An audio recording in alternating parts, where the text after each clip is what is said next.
Hello అండి, అందరికీ నమస్తే. Welcome back to our channel. ఈరోజు నేను ఒక టేస్టీ రెసిపీని మీతో పరిచయం చేసుకోబోతున్నానండి. చాలా అంటే చాలా రుచిగా ఉంటుంది. ఎప్పుడైనా ఎగ్ కర్రీ చేసుకోవాలనిపిస్తే ఈ విధంగా ట్రై చేయండి, సూపర్గా ఉంటుంది. ఇది చేయడం కోసం ముందుగా ఒక మిక్సీ జార్లోకి ఒక మీడియం సైజ్ ఆనియన్ని ఇలా ముక్కలో కట్ చేసుకొని వేసుకోవాలి. ఇందులోనే కారానికి తగినట్లుగా పచ్చిమిర్చిని వేసుకోవాలి. కొంచెం అల్లం వెల్లుల్లి పొట్టి తీసి వేసుకోవాలి. అలాగే కొంచెం కొత్తిమీర వేసుకోండి, కొంచెం పుదీనా వేసుకోండి. పుదీనా ఫ్లేవర్ బాగుంటుంది. వీటన్నిటిని మెత్తగా పేస్ట్ లాగా గ్రైండ్ చేసుకోవాలి. ఈ విధంగా గ్రైండ్ చేసుకొని పక్కన పెట్టుకోండి. ఇప్పుడు స్టవ్ మీద ప్యాన్ పెట్టుకొని ప్యాన్లోకి ఆయిల్ని వేసుకోవాలి. ఇందులో మీరు కావాలనుకుంటే బాయిల్డ్ ఎగ్స్ని యూస్ చేసుకోవచ్చండి. ఇందులోనే కొంచెం బిర్యానీ ఆకుని, అలాగే 2 లవంగాలు, ఒక యాలకులు, అలాగే ఇందులోనే కొంచెం అనాస పువ్వు, అలాగే దాల్చిన చెక్క కూడా వేసుకొని ఇవన్నీ కాస్త ఫ్రై అవ్వనివ్వాలి.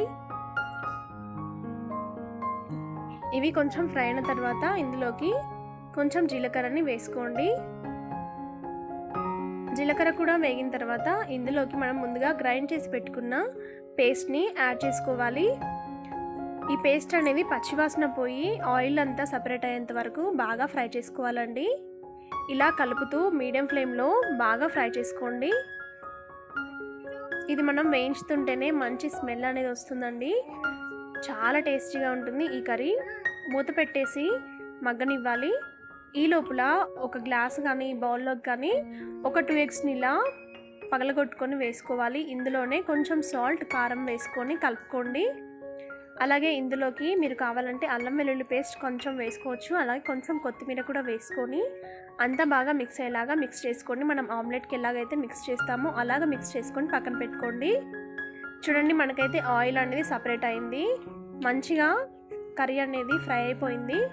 ఇలా ఫ్రై అయిన తర్వాత ఇందులోకి కాస్తంత పసుపును యాడ్ చేసుకోండి.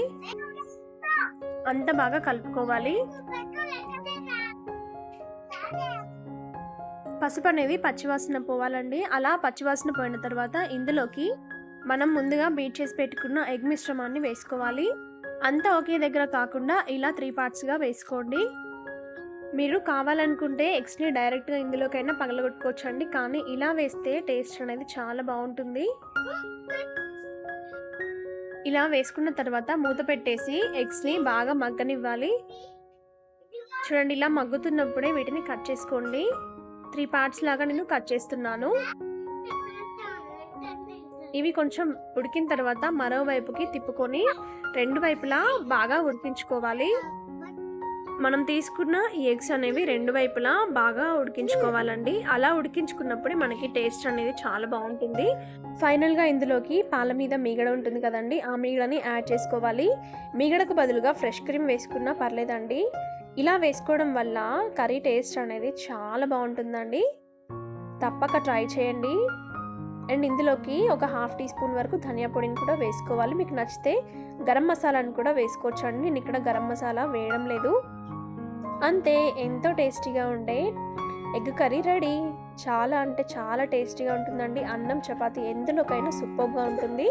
తప్పక ట్రై చేయండి. మీరు ట్రై చేశాక మీకు ఎలా వచ్చిందో నాకు కామెంట్ చేయండి. రెసిపీ నచ్చితే లైక్ చేయండి, షేర్ చేయండి. మరిన్ని రెసిపీస్ కోసం సబ్స్క్రైబ్ చేసుకోండి.